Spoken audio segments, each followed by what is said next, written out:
2014, my family and I moved from Pleasant Hill, Missouri to Macon, Missouri to become the pastoral family of the Macon United-Methodist-Church. Whenever there is a move, both for pastors and for churches, we begin to ask questions about why.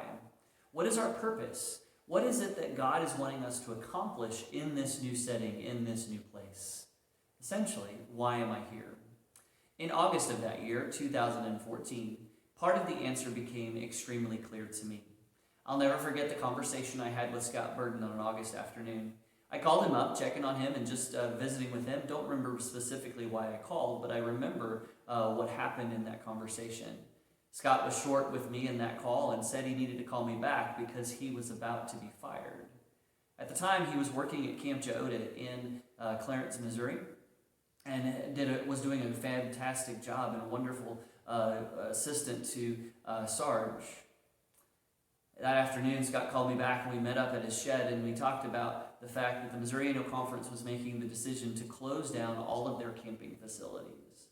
Over the next several months, I became part of a process that would eventually purchase Camp Joda under the guides of the Joda Methodist Association that continues to run the camp today.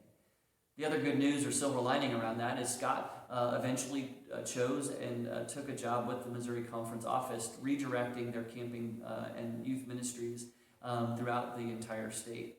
It really worked out for both of us, both for camp, for Scott, for our churches, and it's really been an excellent and wonderful thing to see. But it was clear in that moment that part of the reason I became pastor here was to help that process. Now, of course, there are many other things that have happened, and God continues to use us in a mighty way. But the reason I tell you this story is because it leads us into our Series 66 today, where we talk about the book of Esther. Esther, found in the Old Testament, is the next book in our scriptures as we continue to journey through. And the story of Esther is really remarkable, and it tells us a lot about how God works and moves in our world, and how people of faith can continue to build up and change the world.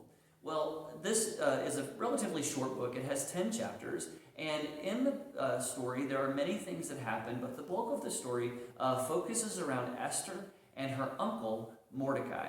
Mordecai, as we were told, has adopted Esther because Esther's parents have died, and the king of the time, King Xerxes, is looking for a new wife. And so his attendants come around and look for the most beautiful women in the kingdom, and Esther is chosen. Eventually, Esther goes before the king, and it pleases the king how beautiful she is, and he chooses her as queen. But Mordecai has advised Esther to not tell anyone that she is a Jew. Jews were hated. Jews were meant to be slaves in this time, and they were not respected. And so Mordecai feared that if she told the king that she was a Jew, that she would immediately be discounted and discontinued and moved away. But over time, the king falls in love with her, and she's beautiful and loves her very much. Into this drama unfolding, King Xerxes and Queen Esther are doing well, and but the kingdom begins to be fractured and divided because the king has an advisor, a close hand, by the name of Haman, who doesn't like the Jews at all and uses his power to ask the king that they would put down and eventually, what Haman would like to do is kill all of the Jews. And so he convinces the king that this is okay and he can do anything he wants and oppress and persecute and eventually eliminate the Jews. Well, Mordecai hears about this and is very concerned and realizes and believes that Esther has a particular position to influence the king and eventually save his people. When Mordecai tells Esther this, she's uncertain. She's not so sure that she wants to put herself in this position. She believes that if she stands up for her people, that she will then be exposed as one who is a fraud and one that would make the king angry, and she would not only lose her position, but she would lose her life. But in chapter 4, Mordecai uses some immortal words.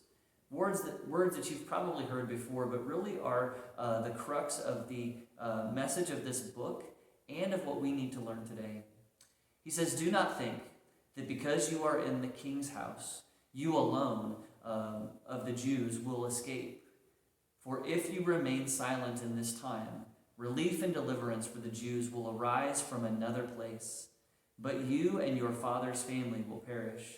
And who knows, but that you have come to your royal position for such a time as this. Mordecai is telling Esther that God continues to have a plan and a purpose, and that if we are invited to be a part of that purpose, we certainly will have reservations about our ability to do that. But if we say no, if we walk away, deliverance will come from another quarter. God will rise up another. And if we have chosen no, if we've chosen the wrong side to be away from God, then we too will perish. My friends, we have a choice today. We have a choice to look at all the possibilities and all the things that are before us. And we can shrink away in fear and believe that we're not up to the task. Or we can believe the words of Mordecai. We can follow the actions of Esther, who was bold and began a journey to save her people through her position. We can do what God has directed and called us because we have been placed where we are for such a time as this. You are powerful, you are strong, you are capable, and you are in a place where God needs you to be today in order for his love, his grace, and his kingdom to unfold. I hope this helps you today, and I hope you have a blessed day following after and being obedient to the Word of God. God bless you. Have a great day.